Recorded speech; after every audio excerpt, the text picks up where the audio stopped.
નમસ્તે. Home learning કાર્યક્રમમાં આપ સૌનું સ્વાગત છે.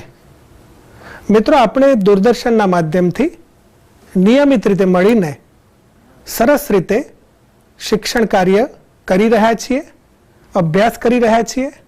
બાળ દોસ્તો, આપ સૌ ઘરે રહીને પણ આપના વાલીની મદદ મેળવીને અહીંથી જે કોઈ કાર્યક્રમ પ્રસારિત કરવામાં આવે છે એને સરસ રીતે માણો છો, નવી નવી વાત શીખો છો. દરેક એપિસોડમાં આપણે ક્યારેક વાર્તા સાંભળીએ છીએ, ગીત માણીએ છીએ, રમતો અને બીજી પણ કેટલીક પ્રવૃત્તિઓ કરતા રહીએ છીએ. પણ અંતે તો આપણું ધ્યેય છે કંઈ ને કંઈ ભણવાનું, કંઈ ને કંઈ શીખવાનું. તો આજે પણ આપણે જ્યારે મળ્યા છીએ ત્યારે આપણે કશીક નવી વાત શીખવાની છે. આપણે ધોરણ 2માં છીએ, ગુજરાતી વિષય ભણી રહ્યા છીએ, ત્યારે આજે કેટલીક જુદી જુદી પ્રવૃત્તિઓ કરવી છે. પણ હવે સમય છે એક સરસ મજાની પ્રવૃત્તિનો. તો જોઈએ એક સરસ મજાની પ્રવૃત્તિ. મિત્રો, રોજની જેમ આપણે આજે પણ કંઈક નવું શીખવા જઈ રહ્યા છીએ અને તે છે જોડાક્ષરો. આપણે ચિત્રકાર્ડ દ્વારા જોડાક્ષરોનો પરિચય મેળવીએ. બાળ મિત્રો, આ જુઓ, અહીં 6 શબ્દ ચિત્ર કાર્ડ આપેલા છે. આ કાર્ડની એક બાજુ વસ્તુઓના ચિત્ર છે અને બીજી બાજુ તે વસ્તુઓના નામ આપેલા છે. તો ચાલો આપણે આ ચિત્રો અને શબ્દોને ઓળખીએ. આ ચિત્રમાં શું દેખાય છે? તો ફુગ્ગા. કેમ, ખરું ને? હવે આ ચિત્ર જુઓ. આ છે ડબ્બા, આ છે પથ્થર, આ છે ચપ્પલ, આ છે ચપ્પુ અને આ છે જબ્બો. તો હવે તમે આ બધા ચિત્રોને તો ઓળખી શકો ને? તો ચાલો ફરી એકવાર આ શબ્દ ચિત્રકાર્ડને જોઈએ. આ છે ફુગ્ગા, આ ડબ્બા, આ છે પથ્થર, આ છે ચપ્પલ, આ છે ચપ્પુ અને આ છે જબ્બો. બાળકો, તો હવે તમે આવા શબ્દ ચિત્રકાર્ડ મેળવી તેમની ઓળખ મેળવો. આપણે ચિત્રકાર્ડ દ્વારા લખેલા જોડાક્ષરનો પરિચય મેળવ્યો. હવે આપણે એ જોડાક્ષરોને કેવી રીતે લખવા તે જોઈએ. તમે અત્યાર સુધી બધા મૂળાક્ષરો શીખી ગયા છો. તેમાંથી કેટલાક મૂળાક્ષરોની પાછળ આવી લાકડી હોય છે, એટલે કે દંડ. આ દંડ દૂર કરીને બીજા અક્ષર સાથે જોડવાથી તે જોડાક્ષર બને છે. તે આપણે જોઈએ. આ છે ખ. ખનો દંડ દૂર કરી અને તેને બીજા ખ સાથે આમ જોડાય. ખ ખ. ખ આવતો હોય તેવો એક શબ્દ પણ જોઈ લઈએ.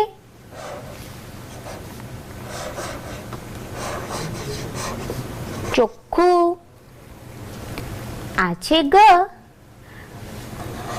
ઘનો દંડ દૂર કરી તેને બીજા ગ સાથે આમ જોડાય. ગ. ઘ મૂળાક્ષર આવતો હોય તેવો શબ્દ છે ફુગ્ગા. ચને ચ સાથે આમ જોડાય. કચ્ચ ર. તને ત સાથે આમ જોડાય. મિત્રો, આ તમારે ધ્યાને રાખવાનું છે. અને તને ત જોડેલો શબ્દ હોય એવો શબ્દ છે ત ર. અત્તર. પનો દંડ કાઢી અને બીજા પ સાથે આમ જોડાય. જુઓ મિત્રો, લખવામાં તમારે ધ્યાન રાખવાનું છે. પને પ સાથે જોડેલો શબ્દ છે ચપ્પુ. નને ન સાથે આમ અને આમ પણ જોડાય. સમજાય છે ને મિત્રો? નને ન સાથે જોડેલો શબ્દ છે મુન્ની. ધને ધ સાથે આમ જોડીને લખાય. ધ વાળો શબ્દ છે અધર, અધર. આ છે વને વ સાથે આમ જોડાય. વ સાથે વ જોડેલો શબ્દ છે અવલ, અવ્વલ. આ છે મનો દંડ દૂર કરી અને તેને બીજા મ સાથે આમ જોડીને લખાય. મને મ સાથે જોડેલો શબ્દ છે મમ્મી. લને લ સાથે આમ લખાય. લને લ સાથે જોડેલો જોડાક્ષર છે બિલ્લી. સને સ સાથે આમ જોડીને લખાય.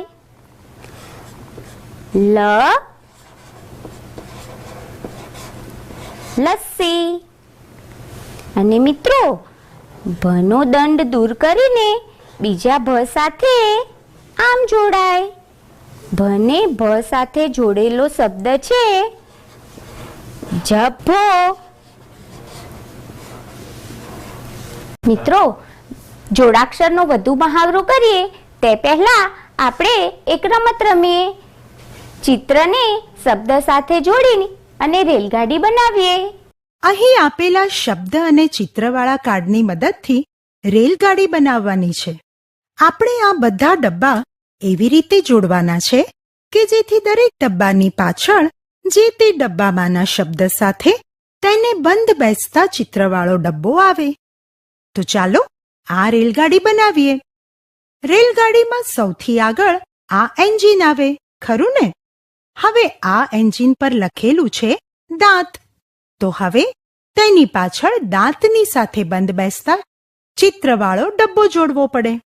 તેથી આ ટૂથબ્રશના ચિત્રવાળો ડબ્બો જોડીશું, કારણ કે દાંત સાફ કરવા આપણે ટૂથબ્રશનો ઉપયોગ કરીએ છીએ. માટે દાંત શબ્દ ટૂથબ્રશના ચિત્ર સાથે બંધ બેસે છે. હવે તે જ ડબ્બામાં લખેલું છે નખ. તો આ ડબ્બાની પાછળ આ નેલ કટરના ચિત્રવાળો ડબ્બો જોડાશે, કારણ કે નખ કાપવા માટે આપણે નેલ કટરનો ઉપયોગ કરીએ છીએ. તેથી નખ શબ્દ નેલ કટરના ચિત્ર સાથે બંધ બેસે છે.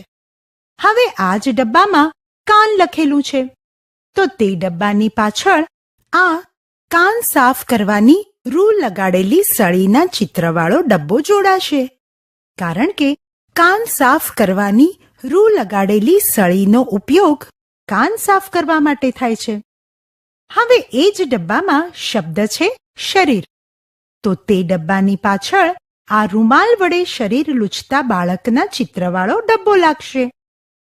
તે જ પ્રમાણે હવે આ ડબ્બામાં નાક લખેલું છે, માટે તેની પાછળ આ હાથ રૂમાલના ચિત્રવાળો ડબ્બો લાગશે, કારણ કે છીંક ખાતી વખતે આપણે હાથ રૂમાલને નાક આગળ મૂકીએ છીએ. હવે એ ડબ્બામાં વાળ શબ્દ લખેલો છે, તેથી તે ડબ્બાની પાછળ આ કાંસકાના ચિત્રવાળા ગાર્ડનો ડબ્બો જોડાશે, કારણ કે કાંસકાથી આપણે વાળ ઓળીએ છીએ. આમ વાળ અને કાંસકાનું ચિત્ર એકબીજા સાથે બંધ બેસે છે. આ પ્રમાણે શબ્દો અને ચિત્રો જોડીને આપણી રેલગાડી તૈયાર થઈ ગઈ. હવે ફરી આ બધા ચિત્ર શબ્દોની જોડીઓ જોઈ લઈએ. આ છે દાંત અને ટૂથબ્રશ. આ છે નખ અને નેલ કટર. આ છે કાન અને કાન સાફ કરવાની રૂ લગાડેલી સળી. આ છે શરીર અને ટુવાલ. આ છે નાક અને હાથ રૂમાલ. આ વાળ અને કાંસકો. જોયું ને બાળ મિત્રો, આપણા શરીરના અંગોની સફાઈ માટે કેવા સાધનોનો ઉપયોગ કરવો તે આપણે જોયું. જેમ કે દાંત સાફ કરવા માટે બ્રશ, નખ કાપવા માટે નેઇલ કટર, કાન સાફ કરવા માટે કોઈ અણીદાર વસ્તુ ન વાપરતા રૂ લગાડેલી સળી, નાક સાફ કરવા હાથ રૂમાલ અને શરીર લૂછવા મોટા રૂમાલનો ઉપયોગ કરવો જોઈએ. મિત્રો, જોડાક્ષર શીખવા માટે હજુ આપણે વધુ મહાવરો કરીએ. આપણે ચિત્રો જોઈએ અને તે ચિત્રોને બોલી વર્ણન કરી અને તેના વિશે 1-2 વાક્યોમાં લેખન કરીએ. તો ચાલો જુઓ મિત્રો, આ ચિત્ર છે ફુગ્ગાનું અને અહીંયા ફુગ્ગા વિશે વાક્યો લખેલા છે. આપણે તેને વાંચીએ. આ ફુગ્ગા છે. ફુગ્ગા રંગબેરંગી છે. બાળકોને ફુગ્ગા ગમે છે. જોયું ને મિત્રો, ફુગ્ગા અને ફુગ્ગા વિશે વર્ણન. બાળ મિત્રો, આ શેનું ચિત્ર છે? આ જબ્બો છે. હવે આપણે જબ્બા વિશે વિચારીએ અને તેના વિશે 3 વાક્યોમાં વર્ણન લખીએ. તમારે પણ વિચારવાનું છે અને મને કહેવાનું છે. હું અહીંયા તમને લખીને બતાવું છું. પહેલા આપણે બોલીશું. આ જબ્બાનું ચિત્ર છે. દાદા જબ્બો પહેરે છે. મહેશનો જબ્બો નવો છે. જબ્બો કાપડમાંથી બને. દરજી જબ્બો સીવે છે. નવો જબ્બો દુકાનમાં મળે. આ રીતે હવે આપણે લખીએ. જુઓ મિત્રો, આ જબ્બાનું ચિત્ર છે. દાદા જબ્બો પહેરે છે. જબ્બો કાપડમાંથી બને. તમે આવા બીજા પણ કેટલાક વાક્યો લખી શકો. આપણે એકવાર ફરી વાંચીએ. આ જબ્બાનું ચિત્ર છે. દાદા જબ્બો પહેરે છે. જબ્બો કાપડમાંથી બને. બાળમિત્રો, અહીંયા તમે ડબ્બો અને ચંપલનું ચિત્ર જોઈ રહ્યા છો. આપણે તેના વિશે વિચારી અને 2 વાક્યો લખવાના છે. પહેલા જોઈશું ડબ્બા વિશે. તો ચાલો બાળમિત્રો, તમે વિચારો અને મને કહો તો. સરસ, 4 ડબ્બા છે. સરસ, ડબ્બા ગોળ છે. હું ડબ્બામાં ખાવાનું લાવું છું. સરસ બાળમિત્રો, આવી રીતે બીજું પણ ચિત્ર જોઈએ, જે છે ચંપલ. તમે વિચારો, ચપ્પલ વિશે આપણે શું લખી શકીએ? ખૂબ સરસ, આ ચંપલનું ચિત્ર છે. મારી પાસે નવા ચપ્પલ છે. હવે તમે બીજા 2 ચિત્રો જોઈ શકો છો. આ છે ચપ્પુ અને આ છે પથ્થર. તો મિત્રો, તમારે તમારી નોટબુકમાં ચપ્પુ વિશે અને પથ્થર વિશે વાક્યો લખવાના છે. બાળમિત્રો, આપણે ચિત્ર વર્ણન કરતા શીખ્યા. હજુ પણ આપણે તેનો વધુ મહાવરો કરવા ચિત્રો આપેલા છે અને તેના વિશે કંઈક નવું લખેલું છે.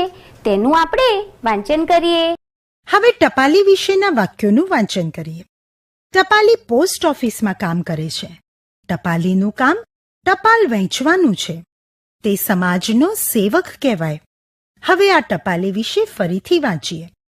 ટપાલી પોસ્ટ ઓફિસમાં કામ કરે છે. ટપાલીનું કામ ટપાલ વહેંચવાનું છે.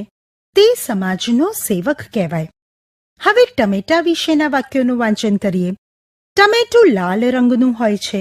કાચું ટમેટું લીલા રંગનું હોય છે. ટમેટું સ્વાદમાં ખાટું મીઠું લાગે છે. હવે આ ટમેટા વિશે ફરીથી વાંચીએ. ટમેટું લાલ રંગનું હોય છે. કાચું ટામેટું લીલા રંગનું હોય છે. ટમેટું સ્વાદમાં ખાટું મીઠું લાગે છે. તે પછી ટેબલ વિશેના વાક્યોનું વાંચન કરીએ. ટેબલ લાકડાનું કે પતરાનું હોય છે. તે લખવાના કામમાં આવે છે. ખુરશી સાથે ટેબલ ઉપયોગી છે. હવે આ ટેબલ વિશેના વાક્યોનું ફરીથી વાંચન કરીએ. ટેબલ લાકડાનું કે પતરાનું હોય છે. તે લખવાના કામમાં આવે છે. ખુરશી સાથે ટેબલ ઉપયોગી છે. હવે ટોપી વિશેના વાક્યો વાંચીએ. ટોપી માથે પહેરાય છે. ઊન કે સુતરાઉ કાપડની ટોપી બને છે. ગરમીમાં ટોપી રક્ષણ આપે છે. ઠંડીમાં પણ કામ લાગે છે. હવે આ ટોપી વિશેના વાક્યોનું ફરીથી વાંચન કરીએ. ટોપી માથે પહેરાય છે. ઊન કે સુતરાઉ કાપડની ટોપી બને છે. ગરમીમાં ટોપી રક્ષણ આપે છે. ઠંડીમાં પણ કામ લાગે છે. હવે આ ઠળિયા વિશે વાંચીએ. ઠળિયો કઠણ હોય છે. તે બોર, જાંબુ વગેરે ફળોમાંથી નીકળે છે. તે બીજ પણ છે. ઠળિયો વાવીએ તો ઝાડ થાય. હવે આ ઠળિયા વિશેના વાક્યોનું ફરીથી વાંચન કરીએ. ઠળિયો કઠણ હોય છે. તે બોર, જાંબુ વગેરે ફળોમાંથી નીકળે છે. તે બીજ પણ છે. ઠળિયો વાવીએ તો ઝાડ થાય. બાળ દોસ્તો, તમે જોડાક્ષરોનો મહાવરો જુદી જુદી પ્રવૃત્તિ દ્વારા કર્યો અને તમે ધ્યાનપૂર્વક જોડાક્ષરો શીખ્યા પણ ખરા, ચિત્ર વર્ણન પણ કર્યું. હવે સમય છે ગીત સાંભળવાનો. સાંભળવું છે ને ગીત? તો ચાલો ગાઈએ ગીત. એક ઝરણું દોડ્યું જાતું તું, એ તો અધરથી પછડાતું તું.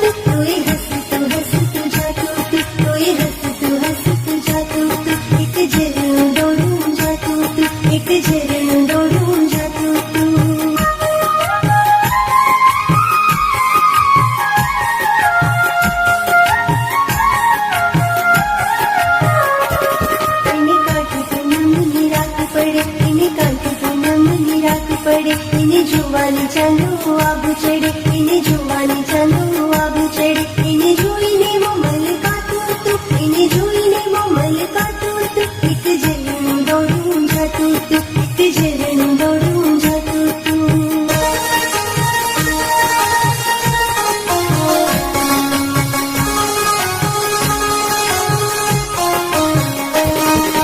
ગામની ખેતર પાદરમાં, સિંહ ગામની ખેતર પાદરમાં હસતું રમતું એ જાતું હતું, હસતું રમતું એ જાતું હતું. રમતું ભમતું ભમતું રમતું, રમતું ભમતું ભમતું રમતું. એ સાગરમાં સમાતું હતું, એ સાગરમાં સમાતું હતું. એક ઝરણું દોડું જાતું હતું, એક ઝરણું દોડું જાતું હતું.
ગીત સાંભળવાની મજા પડી ને?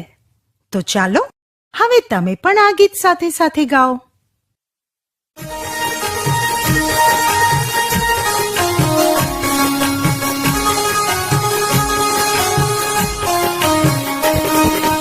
ઝરણું દોડું જાતું હતું, એક ઝરણું દોડું જાતું હતું. એ તો અધરથી પછડાતું હતું, એ તો અધરથી પછડાતું હતું. પછડાતું હતું, અથડાતું હતું, પછડાતું હતું, અથડાતું હતું. તોય હસતું હસતું જાતું હતું, તોય હસતું હસતું જાતું હતું. એક ઝરણું દોડું જાતું હતું, એક ઝરણું દોડું જાતું હતું.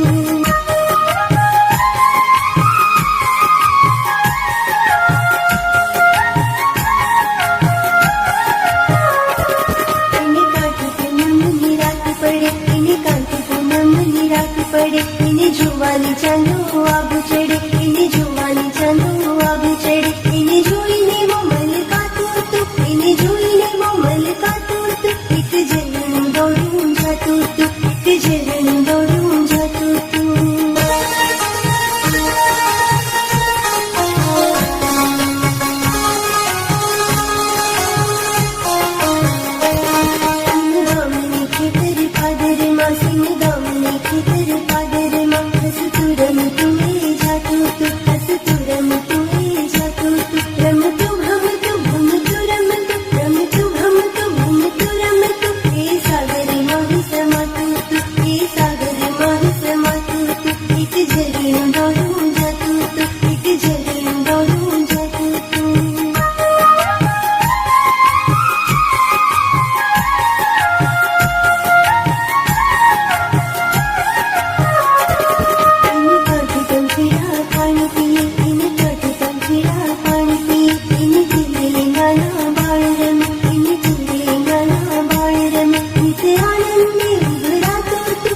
झरणं दौड़ूं जाતું તું, એ તો અધરથી પછડાતું તું, એ તો અધરથી પછડાતું તું, પછડાતું તું, પછડાતું તું, પછડાતું તું, પછડાતું તું. કોઈ હસતું હસતું જાતું તું, કોઈ હસતું હસતું જાતું તું, એક ઝરણું દોડું જાતું તું, એક ઝરણું દોડું જાતું તું, એક ઝરણું દોડું જાતું તું, એક ઝરણું દોડું જાતું તું.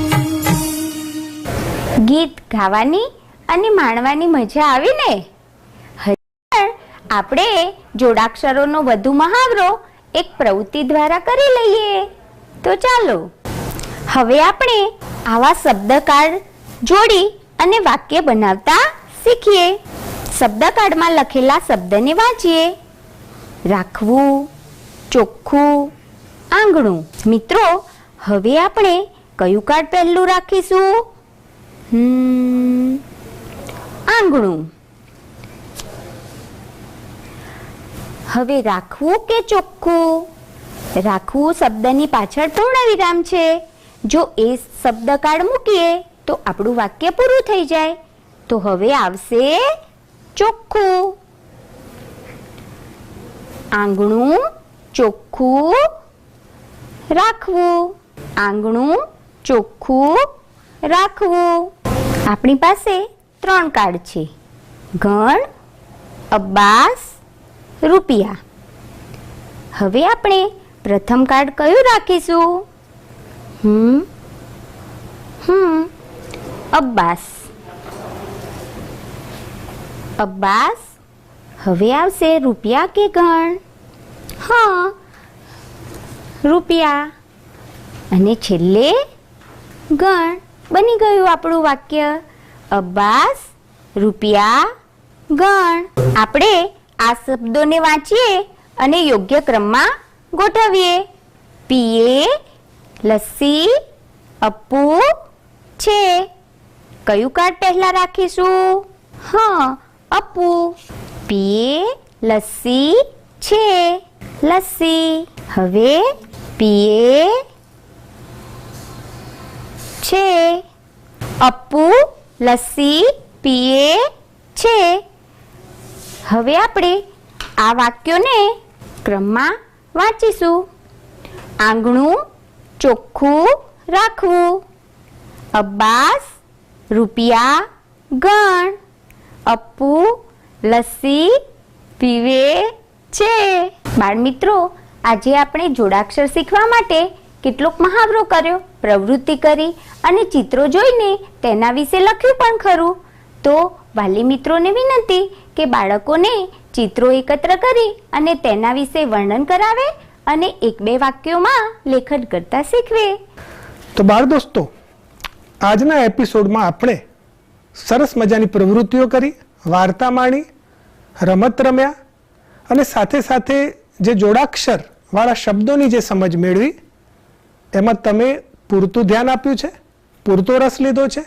પણ હા, એથી જે કંઈ શીખવવામાં આવ્યું એનો મહાવરો તો તમારે દરરોજ કરવાનો છે અને એમાં તમારા વાલીની, તમારા મમ્મી પપ્પાની એમાં અચૂક મદદ લેવાની છે. આ રીતે આપણે સતત પ્રવૃત્તિઓ દ્વારા, જુદી જુદી રમતો દ્વારા, વાર્તા અને કવિતા દ્વારા કંઈ ને કંઈ શીખતા રહેવાનું છે. તો ફરીથી મળીશું આવતા અંકે. ત્યાં સુધી રજા આપજો. આવજો.